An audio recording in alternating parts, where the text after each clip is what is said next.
When I first started riding about 30 years ago, or even longer than that, and I went out with a group of cyclists, I noticed there was quite a contrast in riding styles, particularly when we went to the hills.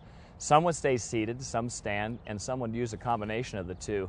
The problem with staying seated is that it has a tendency to really load your glute and your backs, and it doesn't change that muscle recruitment.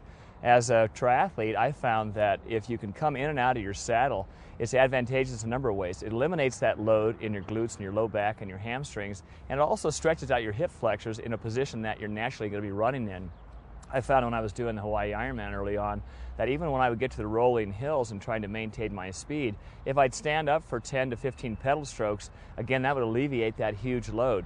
There really isn't a right or wrong as far as being seated or standing when you're coming to the hill. The best way to check it is, one, your perceived exertion. How does it feel if you stay seated? How does it feel if you keep your RPMs up between 80 and 90 and try to roll over that hill? Beyond the intuition is actually to look at parameters being heart rate. You can look at heart rate from the bottom of the hill to the top of the hill.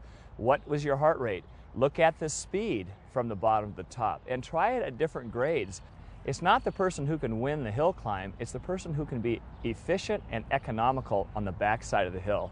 I've been in so many races where people are trying to sprint to the top and they raise their hands as if they've won the race, and then all of a sudden their engines start to catch up. In other words, their respirations come up, their heart rate comes up, the blood lactate level start to rise, and I creep by them over the top, get my speed back up while they're recovering for 2 or 3 minutes. There are several different riding styles that you can use to gain an advantage, either seated or standing, so I'll show you a couple of them. The first one is I have a traditional bar. In other words, I have a drop bar down here and I have an arrow extension on the top. This allows me a number of different positions that are advantageous. The first one is to put my hands on the brake hoods. Now I can use this in a climbing or seated position. My thumbs are just locked in the V here, and I can either wrap my index finger and middle finger around the brake levers and allow my ring finger to trail below. My little finger will just be relaxed on the side, or I can go with just a single finger, my index finger. So if I'm climbing, as I come out of the saddle, I can use this lever by just pulling lightly with my index finger and allowing a little bit of elbow flexion, and that will allow me to load my pedals. So I'm out of the saddle and I pull lightly as I step down on this side, pull lightly as I step down on that side.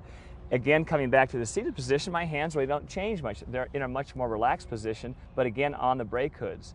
If you have a flatter bar on the top, as I do, I can sit like this in a seated position with my hands very comfortably resting on the top. And this is a very advantageous position, more of a sort of a cruising position. And obviously, when I'm time trialing, I'm going to be down in my arrow bars. There's a great little drill that you can use to smooth out your pedal stroke when you're on gradual grades or even going into the wind, which seems like a hill, and it's called perfect circles. The emphasis is on one leg, and the way that you introduce this drill is to think of 6 perfect revolutions with your right leg. And when you're thinking of perfect revolutions, apply the pressure with the ball of your foot. Don't bring in your big toe or your toes at 3 o'clock. Push as though the pedal stroke is more elliptical, like it looks like a watermelon. So you push forward. At 5 o'clock, bring your big toe into the press, and that's when your toe is slightly pointed and you really feel your calf being innervated at that point. 6 perfect strokes with your right leg, 6 with your left. 5 right, 5 left, 4, 4, 3, 3, all the way down to 1, 1.